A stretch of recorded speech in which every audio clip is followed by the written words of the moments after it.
So I teach college students about inequality and race in education, and I like to leave my office open to any of my students who might just want to see me to chat. And a few semesters ago, one of my more cheerful students, Mahari, actually came to see me and mentioned that he was feeling a bit like an outcast because he's black. He had just transferred to NYU from a community college on a merit scholarship. And turns out only about 5% of students at NYU are black. And so I started to remember that I know that feeling of being an outsider in your own community, partially what drew me to my work.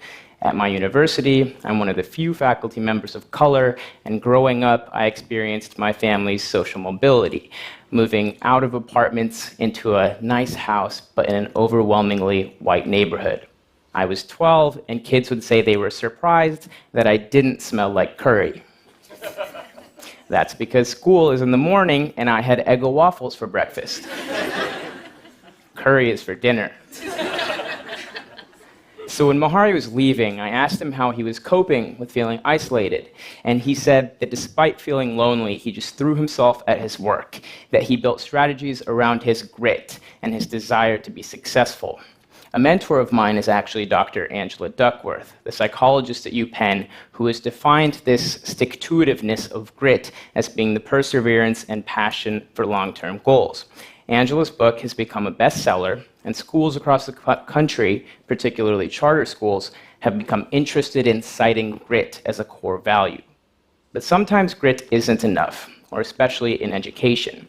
So when Mahari was leaving my office, I worried that he might need something more specific to combat the challenges that he mentioned to me.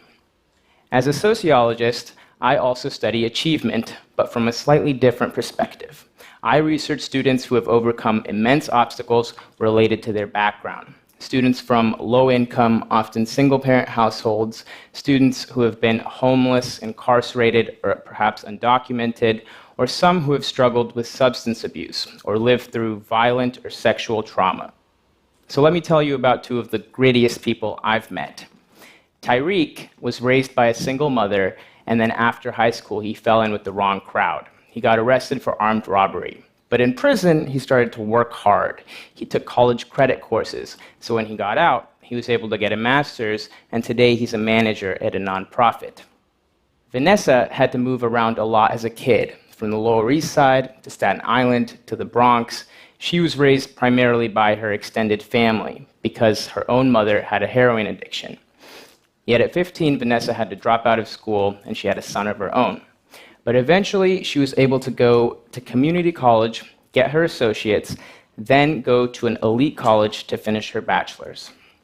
So some people might hear these stories and say, yes, those two definitely have grit. They basically pulled themselves up by the bootstraps. But that's an incomplete picture, because what's more important is that they had factors in their lives that helped to influence their agency, or their specific capacity to actually overcome the obstacles that they were facing and navigate the system given their circumstances. So allow me to elaborate. In prison, Tyreek was actually aimless at first, as a 22-year-old on Rikers Island. This is until an older detainee took him aside and asked him to help with a youth program. And in mentoring youth, he started to see his own mistakes and possibilities in the teens. This is what got him interested in taking college credit courses. And when he got out, he got a job with Fortune Society, where many executives are people who have been formerly incarcerated. So then he was able to get a master's in social work, and today he even lectures at Columbia about prison reform. And Vanessa, well, after the birth of her son, she happened to find a program called Vocational Foundation that gave her $20 biweekly, a Metro card, and her first experiences with a computer. These simple resources are what helped her get her GED, but then she suffered from a very serious kidney failure, which was particularly problematic because she was only born with one kidney. She spent 10 years on dialysis waiting for a successful transplant. After that, her mentors at community college had kept in touch with her, and so she was able to go, and they put her in an honors program. And that's the pathway that allowed her to become accepted to one of the most elite colleges for women in the country, and she received her bachelor's at 36, setting an incredible example for her young son. So what these stories primarily indicate is that teaching is social and benefits from social scaffolding. There are factors pushing these two in one direction, but through tailored mentorship and opportunities, they were able to reflect on their circumstances and resist negative influences. They also learned simple skills like developing a network or asking for help, things many of us in this room can forget that we have needed from time to time or can take for granted. And when we think of people like this, we should only think of them as exceptional, but not as exceptions. Thinking of them as exceptions absolves us of the collective responsibility to help students in similar situations. When Presidents Bush, Obama, and now even Trump have called education the civil rights issue of our time, perhaps we should treat it that way. If schools were able to think about the agency that their students have and bring to the table when they push them, what students learn can become more relevant to their lives, and then they can tap into those internal reservoirs of grit and character. So this year, my student Mahari got accepted to law school with scholarships. And not to brag, but I did write one of his letters of recommendation.